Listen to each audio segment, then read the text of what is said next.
Hi guys. Today we're going to look at conclusion paragraphs for multi-paragraph essays.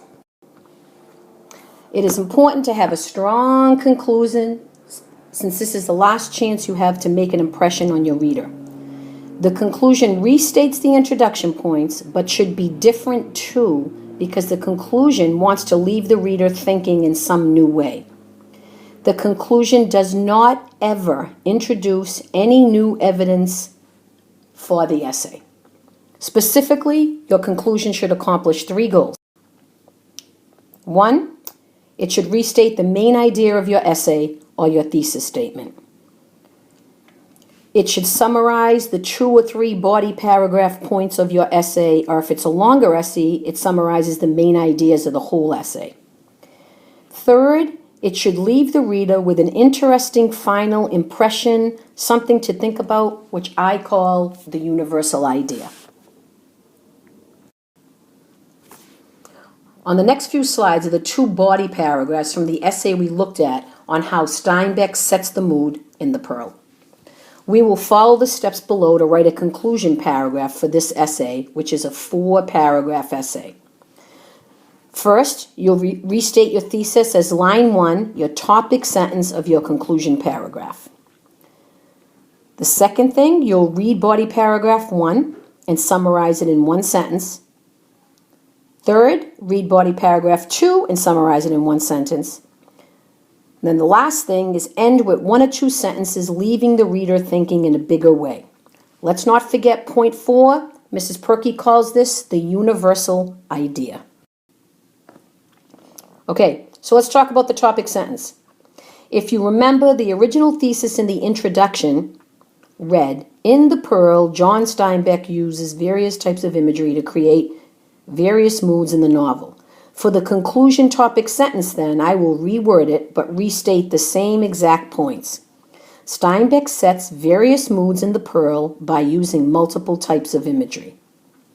So right here, I have already told my reader that the essay is going to be about different moods that come up in The Pearl, and I'm also going to talk about the different kinds of imagery the author uses to create those moods. Now I'll begin to summarize my body paragraphs. In order to do this, I must reread them and highlight important ideas so I will know what I can summarize. So let's take a look at the body paragraphs because I'm sure you forgot them from our last video. This says, Steinbeck uses visual imagery to set a peaceful and loving mood when Juana and Kino are at home. The protagonist, Kino, wakes up at dawn and hears the little splash of morning waves on the beach, and where Juana worked the corn for the morning cakes. This was part of the family song. Sometimes it rose to an aching chord saying, this is safety, this is warmth, this is the whole. This visual imagery allows the reader to see the serene image of the water gently splashing on the beach and Juana cooking breakfast for her husband and son as the family is together. Okay, so I highlighted things that I thought were important to include in a summary. 1, he's using visual imagery to set this mood. 2, the mood is set by the gentle water splashing, and you can almost see Juana cooking breakfast for her husband inside of their hut. Okay, as the paragraph continues, if I can make it a little smaller, bear with me guys here. Awesome. It says, seeing Juana reassure her infant son in him fall back to sleep shows the reader that the baby is comfortable and feels loved and nurtured by Juana. Thus the reader feels the love between his mother and son. Steinbeck establishes peace and love between this couple on a beautiful summer morning, and the reader feels that these images are of a beautiful, happy family in a natural, calm setting. So again, I picked out the setting and the peaceful love, meaning it's a good mood, a happy mood. Peaceful, serene, it's nothing negative. Okay, and this is what I summarize that whole body paragraph to be. He uses visual imagery of a gentle splashing beach and the family having breakfast together in the morning to create a loving, peaceful mood. Right? Great summary. Okay, so let's just take a look at what we have so far. We have a TS, This is our concluding paragraph now. So we have a topic sentence which restated our thesis, and then we have a one-sentence summary for body paragraph 1. Okay, now let's summarize the second body paragraph. The second body paragraph talks about a different mood, a suspenseful mood.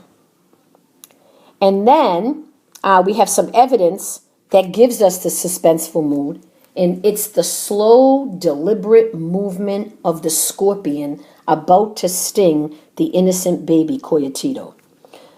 So, what is that when you can see the slow movement of the scorpion coming towards the baby? It's visual imagery, right? So by highlighting this in my head, I've already said, oh, so I have visual imagery and I have a suspenseful mood in this paragraph. What else do I have? Let's see the rest of the paragraph. Right before Kino is attacked at night over the valuable pearl that he has found, Steinbeck sets the mood with auditory imagery by writing that Kino heard the little sound of the gathering night, the love agony of cats, the strike and withdrawal of waves on the beach, and the simple hiss of distance. Okay, so now in this part of the paragraph, we still have suspense, but now instead of visual imagery, we have auditory imagery. So really this paragraph has a suspenseful mood being supported by visual and auditory imagery. Okay, so let's see if we can summarize it. Here's the summary. Later in the novel, Steinbeck employs auditory imagery to instill a fearful mood in the reader that the nighttime itself in its sounds foreshadowed the danger of people trying to kill this innocent family. So, even though we can see the spider crawling, I wanted to focus on the auditory imagery, and I can do that because I still think that's the strongest piece of that body paragraph to sum it up. Okay, so that's what I've done. And so now if we look at our whole conclusion paragraph so far, we have a topic sentence, we have a body paragraph, one sentence, which is one sentence, and then we have a summary sentence for body paragraph 2. So right now we have a 3-sentence conclusion. You're like, Miss Pirkey, I thought you told me that we had to have 8-sentence paragraphs. You do, guys. For meal paragraphs should be long and have evidence and lots of analysis. You don't need that in a concluding paragraph. It can be longer, but you don't need it. Okay, so now we need to end the entire essay, the concluding sentence of the concluding paragraph for the whole essay. And remember I said that it should have a universal idea. Since this essay only has 2 body paragraphs, we can now work on the universal idea.